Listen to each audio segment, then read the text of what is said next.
Hi friends, എല്ലാവർക്കും വീഡിയോയിലേക്ക് സ്വാഗതം. ഇന്ന് ഞാൻ ചെയ്യാൻ പോകുന്നത് ഒരു പാവയ്ക്ക ഫ്രൈഡ് റെസിപ്പിയാണ്. സാധാരണ പാവയ്ക്ക ആർക്കും കയ്പിൻ്റെ ഒരു ടേസ്റ്റ് ആയതുകൊണ്ട് ഇഷ്ടമില്ലാത്ത സംഭവമാണ്. ഇഷ്ടമില്ലാത്തവർ പോലും കഴിക്കുന്ന ഇങ്ങനെയൊന്ന് ഫ്രൈ ചെയ്തെടുക്കുകയാണെങ്കിൽ ഇഷ്ടമില്ലാത്തവർ പോലും കഴിക്കാൻ പറ്റും. ചോറിൻ്റെയൊക്കെ കൂടെ കഴിക്കാൻ വളരെ ടേസ്റ്റി ആയിട്ടുള്ളൊരു റെസിപ്പിയാണ്. ഇതെങ്ങനെയാണ് ചെയ്യുന്നതെന്ന് നോക്കാം. പാവയ്ക്ക ഫ്രൈക്ക് വേണ്ടി ഞാൻ ഇങ്ങനെ ഒരു പാവയ്ക്കയാണ് എടുത്തിരിക്കുന്നത്. ഈ പാവയ്ക്ക നമുക്ക് രണ്ടറ്റവും കളഞ്ഞ്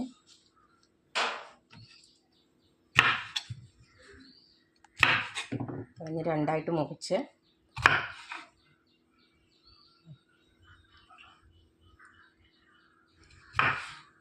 ഇങ്ങനെ നൈസായിട്ട് വട്ടം മുറിച്ചെടുക്കുക.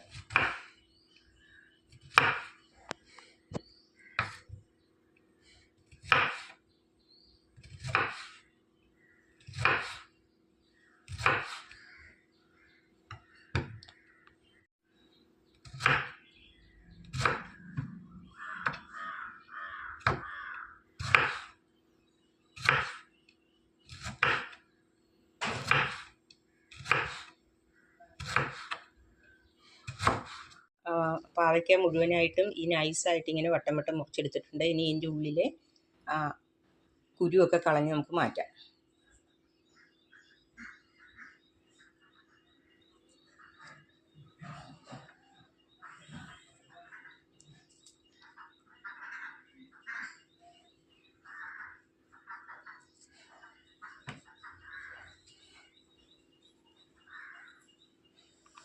പാവയ്ക്ക എല്ലാം നല്ല വട്ടമായിട്ട് അരിഞ്ഞ് വെച്ചിട്ടുണ്ട്. അതിലേക്ക് നമുക്കൊരു 1/4 ടീസ്പൂൺ മസാലപ്പൊടി ചേർത്ത് കൊടുക്കാം. മീറ്റ് മസാലയാണ് ഇവിടെ എടുക്കുന്നത്. ഒരു 2 ടേബിൾ സ്പൂൺ മുളക് പൊടി ചേർത്ത് കൊടുക്കാം.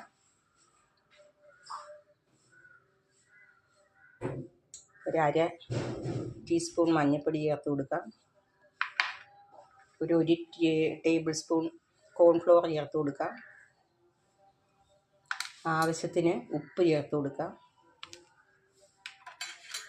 1 ടേബിൾ സ്പൂൺ വിനാഗിരി ചേർത്ത് കൊടുക്കാം.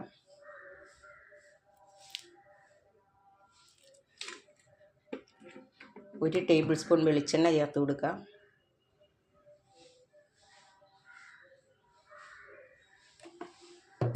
രണ്ട് മൂന്ന് തുള്ളി വെള്ളവും ചേർത്ത് കൊടുക്കാം.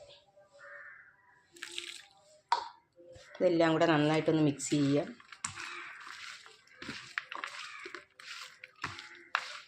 മസാല ഇത് പിടിക്കാനാണ് നമ്മൾ വെള്ളം ചേർത്ത് കൊടുക്കുന്നത്.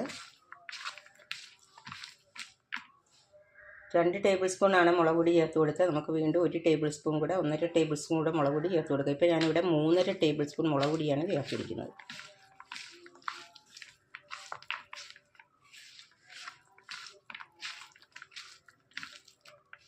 എരിവിൻ്റെ അനുസരിച്ച് നമുക്ക് മുളക് പൊടി കൂട്ടിയും കുറച്ചുമൊക്കെ ചേർക്കാം. ഞാനെല്ലാം കൂടെ നന്നായി മിക്സ് ചെയ്ത് വെച്ചിട്ടുണ്ട്. ഇനി ഇത് ഉപ്പൊക്കെ ഉണ്ടോ എന്നൊക്കെ നോക്കണം. അതിന് ശേഷം നമുക്കൊരു 5 മിനിറ്റ് ഒന്ന് മൂടി വയ്ക്കാം. 5 മിനിറ്റ് ഒന്ന് വെയിറ്റ് ചെയ്യാം. അപ്പോൾ 5 മിനിറ്റ് ആയിട്ടുണ്ട്. നമുക്കൊന്ന് തുറന്ന് നോക്കാം. മസാലയൊക്കെ നന്നായിട്ട് പിടിച്ചു വന്നിട്ടുണ്ട്. ഈ സമയത്തേക്ക് വെച്ച് ഫ്ലെയിം ഓണാക്കി കൊടുക്കാം.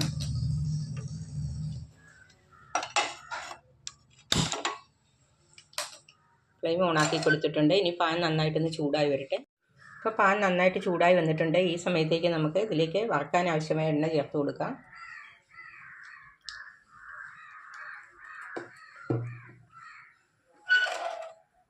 ഒരു 4 ടേബിൾ സ്പൂൺ എണ്ണ മതിയാകും. എണ്ണ നന്നായിട്ട് ചൂടായി വരുമ്പോഴേക്ക് നമുക്ക് കുറച്ച് കറിവേപ്പില ഇതിലേക്ക് ചേർത്ത് കൊടുക്കാം. ഇതിലേക്ക് ഈ നമ്മൾ മസാല പുരട്ടി വെച്ചിരിക്കുന്ന പാവയ്ക്ക ഓരോന്നായിട്ട് വെച്ച് കൊടുക്കാം.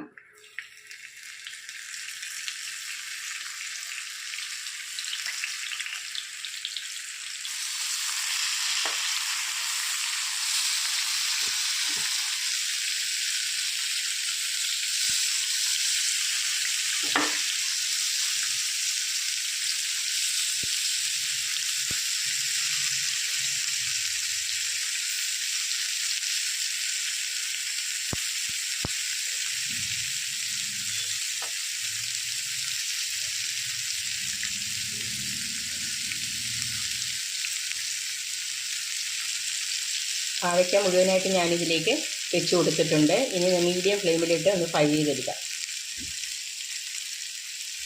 പാവയ്ക്ക ഒരു വശം മുരിഞ്ഞ് വരാൻ തുടങ്ങിയിട്ടുണ്ട്. നമുക്ക് എല്ലാം ഒന്ന് മറിച്ചിട്ട് കൊടുക്കാം.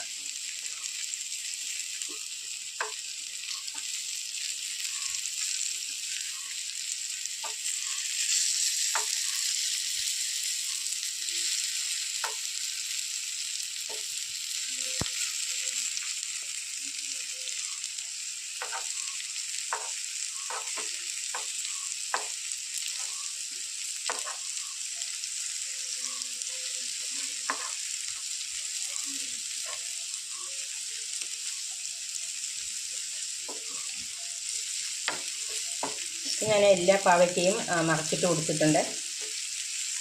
ഇനി ഈ വശവും കൂടെ മുരിഞ്ഞ് വരുവോളം നമുക്ക് വെയിറ്റ് ചെയ്യാം.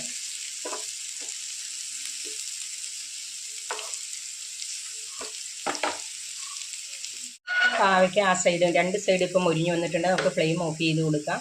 അങ്ങനെ നമ്മുടെ സ്വാദിഷ്ടമായ പാവയ്ക്ക ഫ്രൈ റെഡിയായിരിക്കുകയാണ്. എല്ലാവരും ഒന്ന് ട്രൈ ചെയ്ത് നോക്കണം. വളരെ ടേസ്റ്റി ആയിട്ടുള്ള ഒരു ഫ്രൈ ആണിത്. ചോറിൻ്റെ കൂടെയൊക്കെ കഴിക്കാൻ നല്ല ടേസ്റ്റാണ്. വീഡിയോ ഇഷ്ടപ്പെട്ടെങ്കിൽ കമൻറ്റ് ചെയ്യണം, ലൈക്ക് ചെയ്യണം, ഷെയർ ചെയ്യണം, സബ്സ്ക്രൈബ് ചെയ്യണം. ഇനി അടുത്ത നല്ലൊരു റെസിപ്പി ആയിട്ട് വരുന്നത് വരെ താങ്ക്സ്.